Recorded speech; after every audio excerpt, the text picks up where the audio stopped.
जय गुरु जी संगत जी। गुरु जी का अनंतम अनंतम शुक्राना और गुरु जी के शिव चरणों में कोटि कोटि प्रणाम। संगत जी, एक अंकल जी का सत्संग सुन रही थी मैं, तो उन्होंने बताया कि एक बार गुरु जी से किसी ने पूछा कि गुरु जी, गॉड का क्या मतलब है।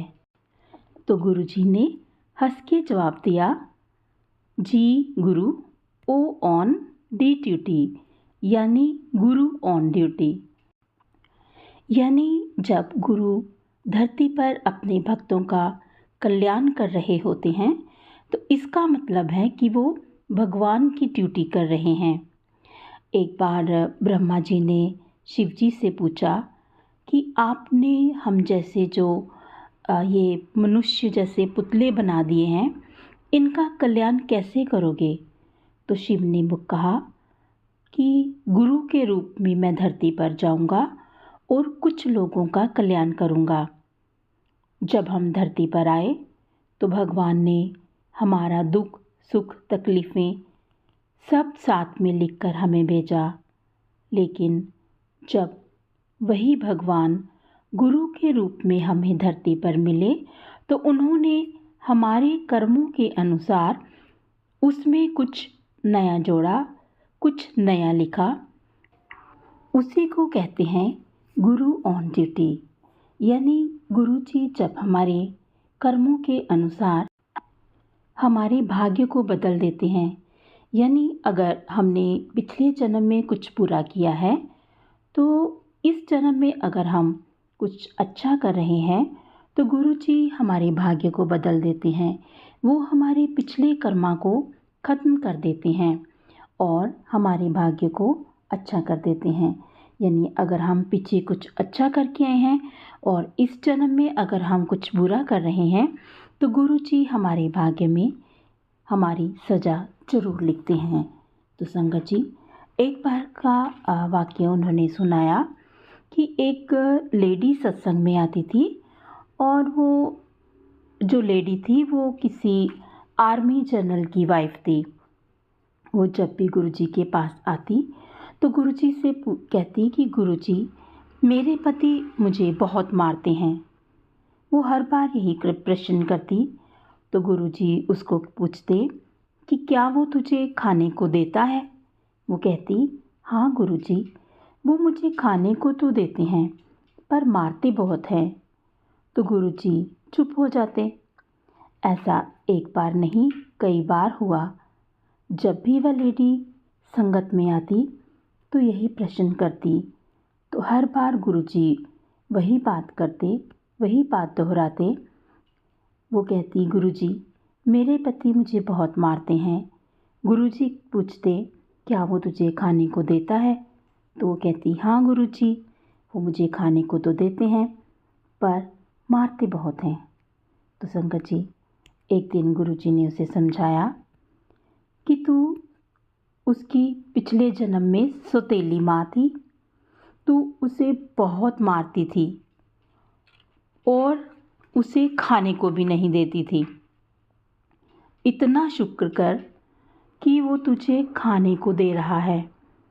तेरे कर्म कट गए हैं क्योंकि तू इस जन्म में कुछ अच्छा कर रही है, वरना जो तूने उसके साथ पिछले कर्म जन्म में किया है वो बहुत भयानक था।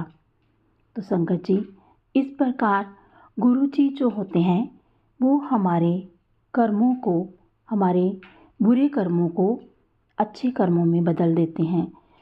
इसीलिए कहते हैं कि गुरु जी जो हैं वो इस जन्म में हमें 10% ही भुगतने को देते हैं। तो संगत जी, यही है गुरु का काम।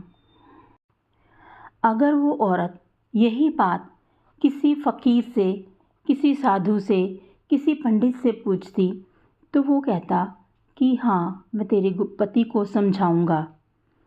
लेकिन वो गुरु हैं, उन्होंने वही जवाब दिया जो उनको देना चाहिए था। यानी उन्होंने हमारे लिए भगवान का काम किया।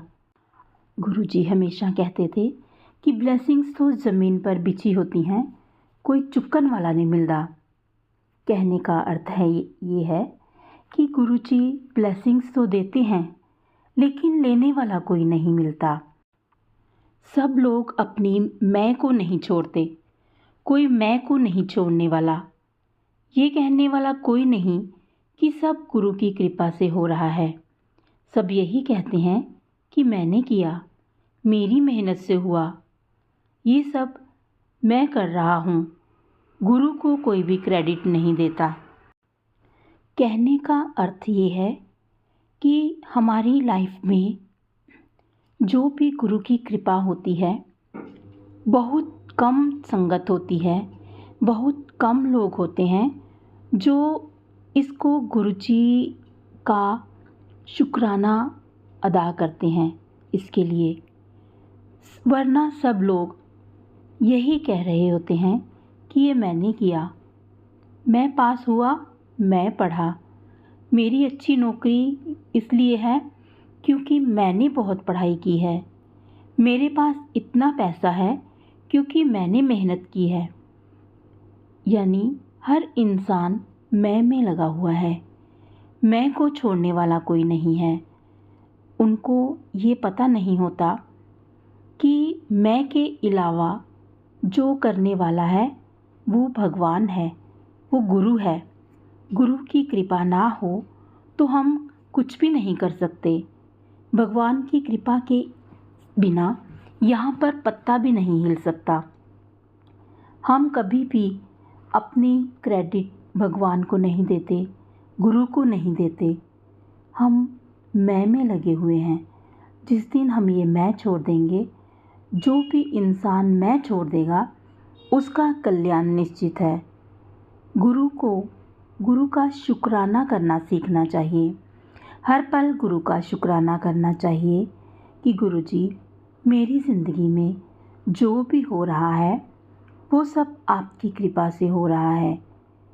मैं तो एक ज़रिया हूँ करने का, करवाने वाले तो आप हैं। आपका ही किया हुआ सब हो रहा है, वरना मैं तो किसी काबिल नहीं। जिस दिन हम मैं छोड़ देंगे उस दिन गुरुजी हमारे हो जाएंगे और हमारे काम स्वतः ही बनते चले जाएंगे। संगत जी, गुरुजी हमें बहुत सी मुसीबतों से बचाते हैं, हमारे बहुत से बुरे कर्मों को काटते हैं। हम गुरुजी के ऊपर हमें पूर्ण विश्वास करना चाहिए, आंखें बंद करके विश्वास करना चाहिए। संगत जी, मैं आपको अपना सत्संग सुनाती हूँ। मैंने एक साथ 2-3 काम शुरू किए हुए थे, 2-3 क्या 4-5 काम शुरू किए हुए थे, लेकिन उनमें से एक भी नहीं हो रहा था मेरा। तो मैं हमेशा गुरुजी को ब्लेम करती हूँ कि गुरुजी आप मेरा काम नहीं कर रहे हो। लोग तो एक काम शुरू करते हैं, आप उनको सक्सेस कर देते हो, लेकिन मैंने इतने काम शुरू किए, मेरा एक तो पूरा कर दो। तो गुरुजी एक दिन मुझे मैसेज आता है कि 5-5 बेड़ियां ते पैर ना रख, इक्को बेड़ी ते पैर रख। संगत जी, मुझे सारी समझ आ गई कि गुरुजी ने बोला कि एक ही बेड़ी पे पैर रखो, यानी एक काम करो, उसी में सक्सेसफुल बनो। इतने सारे काम शुरू करोगे तो एक भी नहीं पूरा होगा। तो संगत जी, उस दिन मैंने गुरुजी का शुक्राना किया और मैंने सभी काम छोड़कर सिर्फ एक ही काम की तरफ ध्यान देना शुरू कर दिया, तो वो मेरा काम सक्सेसफुल हो गया। ऐसे हैं हमारे गुरुजी। हमें गुरुजी पर पूर्ण विश्वास करना चाहिए। गुरुजी हमारी सुनते हैं। सिर्फ हम ही हैं संगत जी जो अपनी मनमानी करते हैं। जिस दिन हम अपनी मनमानी करना छोड़ देंगे, गुरुजी की मानेंगे, उस दिन हम ज़रूर सक्सेसफुल होंगे, उस दिन हम ज़रूर कामयाब होंगे। हमें गुरुजी को अपना बनाने के लिए पहले हमें गुरुजी का बनना पड़ेगा। जब तक हम गुरुजी के नहीं बनेंगे, जब तक हम गुरुजी के हुक्म को नहीं मानेंगे, गुरुजी का हुक्म तो मानना पड़ेगा। गुरुजी के हुक्म के अंदर ही सब कुछ है। कहते हैं हुक्मे अंदर सबको, बाहर हुक्म ना कोई। यानी सब कुछ गुरु के हुक्म के से अनुसार ही चलता है। गुरु के हुक्म के बगैर एक पत्ता भी नहीं हिलता। इसलिए हमें गुरु जी का होकर रहना पड़ेगा, गुरु जी का बनकर रहना पड़ेगा। इन दुनियावी चीज़ों को छोड़कर, दुनियावी कामों को छोड़कर उनको आप अपनी ड्यूटी की तरह करो कि वो आपकी ड्यूटी है, वो आपने करना है। आप गुरु जी को पाने की कोशिश करो। संगत जी, मैं बार बार हर सत्संग में एक ही बात पर इसलिए जोर देती हूँ कि आप एक बार गुरु जी के बन जाओ, फिर देखो कि आप कितने कामयाब होते हो। अकेले बैठो, आंखें बंद करके अपने अंदर झांको कि आपने कभी अपनी ज़रूरतों के अलावा गुरु जी को याद किया? नहीं किया ना? तो करके देखो, बिना किसी लालच के, बिना मांगे गुरु जी को जैसे आप अपने बच्चे से प्यार करते हो, जैसे आप अपनी माँ से प्यार करते हो, इस तरह का प्यार आप गुरु जी से करके देखो, बिना किसी स्वार्थ के। तो देखना, आपका कोई काम हुए बिना नहीं रुकेगा, आपके सभी काम होते चले जाएंगे। गुरु जी को अपनी माँ और अपने बच्चे की तरह प्यार करो। जिस तरह से एक बच्चा अपनी माँ को प्यार करता है और माँ अपने बच्चे को प्यार करती है, वो वाला प्यार एक बार करके देखो। तो संगत जी, आज के लिए बस इतना ही। कल फिर मिलेंगे किसी नए सत्संग के साथ। तब तक जय गुरु जी, शुक्राना गुरु जी। गुरु जी के चरणों में कोटि कोटि प्रणाम। अपना और अपने प्रियजनों का ख्याल रखिएगा। जय गुरु जी।